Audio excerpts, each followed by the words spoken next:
waqtigii loo qabtay inay hub ka dhigaan ciidamada TPLF ismaamulka Tigreega ayaa dhammaaday sidaas oo kalena dagaalada ayaa 24 saac ee la soo dhaafay u muuqday inay qaraar cusub qaateen oo ay ciidamada militarigu howlgallada hadda bilaabeen gulufkii ugu xoogganaa oo ay ku wajahayaan deegaanada Tigreega ee ciidamada difaacyada xooggan ka qaydhama samaysteen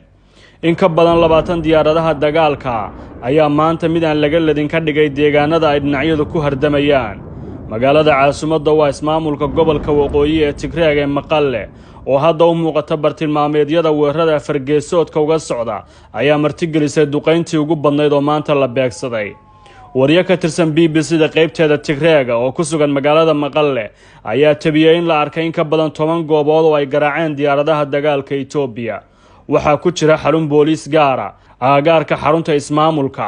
aeroboortka Maqale saldhig ciidan oo ku dhow iyo goobo ay ka mid yihiin aaga korontada oo 2 jeer oo hore duqeymo laga geystay aaga korontada waxay isku dayayaan maamulka Tigreega inay dib u soo celiyaan leerkii magaalada xillig deegaano kala duwan ay ciidamadu kaga soo wajahan yihiin khasaaraha ka dhashay weeraradan ma jiraan cid tiro koobtay si rasmi ah iyadoo ay xadidan tahay xogta laga heli karo goobaha caafimaadka oo ay gacanta ku hayaan maamulka Tigreega maadaama la keenayo dhaawacyada dagaalka ismaamulka Tigreega ayaa soo saaray war-saxaafadeed ay uga hadlayaan dhacdooyinkii u dambeeyay waxayna sheegeen in weeraro culus oo shalay lagu qaaday ciidankooda loo adeegsaday hub aan horey u oolin Afrika waxay ka xuseen diyaaradahaas waday ama drone-iska loo yaqaano oo duqeymo lagu geystay iyo hub kale oo casri ah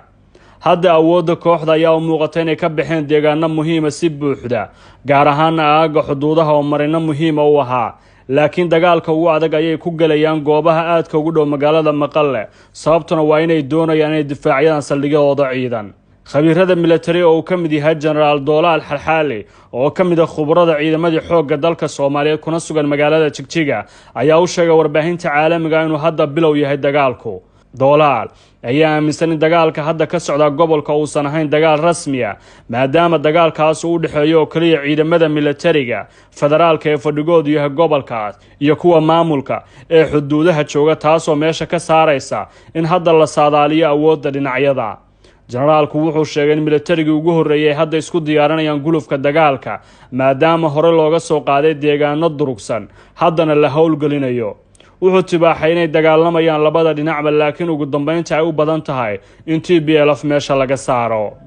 labada dhinac waxay hadda sii wadaan gulufka oo 2 isbuuc jirsaday waxaana qaybta degdeg ee howlgalladu ay hogaamisa ay sheegtay ee dalka Itoobiya inay ku soo afsharayso waqtigii loogu talagalay ra'iisul wasaaraha Itoobiya waxa uu sheegay in dib u soo celin doonaan kala dambeynta iyo midnimada Itoobiya dadka saadaalanaya mustaqbalka dagaaladan ayaa rumaysan in sii socon doona waji kasta oo hadda looga guuleysto TPLF-na ay il siyaasadeed iyo ammaan darraba reebi doonto maadaama kooxdani ay weli doonayso inay awoodeeda sii haysato dadka deegaanada ciidamada Itoobiya ka qabsadeen TPLF kuwa hadba u sacabtumaya kooxaha la jooga ugu yaraan ciidamada militariga ayay sheegeen ay ka heleen biyo iyo raashin ay baahi weyn u qabeen dhammaan deegaanada laga qabsaday Tigreega ay ku nool yihiin dadka ka soo jeeda qoomiyadda Tigreega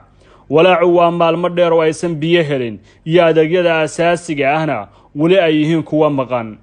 ra'iisul wasaare ku-xigeenka ahna wasiirka arrimaha dibadda ee Itoobiya Dameka Macron ayaa gaaray Uganda halkaas oo wada hadal gaar ah kula yeeshay madaxweynaha Uganda Yoweri Museveni oo ay ka wada hadlayaan arrimaha siyaasadda iyo ammaanka gaar ahaan xiisadaha cusub ee Tigreega iyo Addis Ababa sida lagu sheegay war ka soo baxay madaxtooyada Uganda oo mar dambe laga tiray qaybta Twitter-ka waxa lagu cadeeyay ka hor intaan loo dhaqaaqin wada hadallada nabad raadinta inay kulmeen labada dhinac ee Itoobiya iyo Uganda oo ay ka wada hadleen arrimahan qoraalka Museveni waxa lagu muujiyay sida uga walaacsan yahay federaalka qoomiyadaha ku dhisan iyo arrinta Itoobiya ka taagan oo dalbanaya in wada hadal u noqdo xalka rasmiga laakiin xogta wada hadalka arrinta waxa beeniyay safaaradda Itoobiya ee Kampala iyo xafiiska hagida howlgallada degdeg ee gobolka Tigreega oo sheegay inaysan wada hadal la galin koox ka soo horjeeda amniga iyo midnimada Itoobiya waxayna sheegeen howlgalku inuu soconayo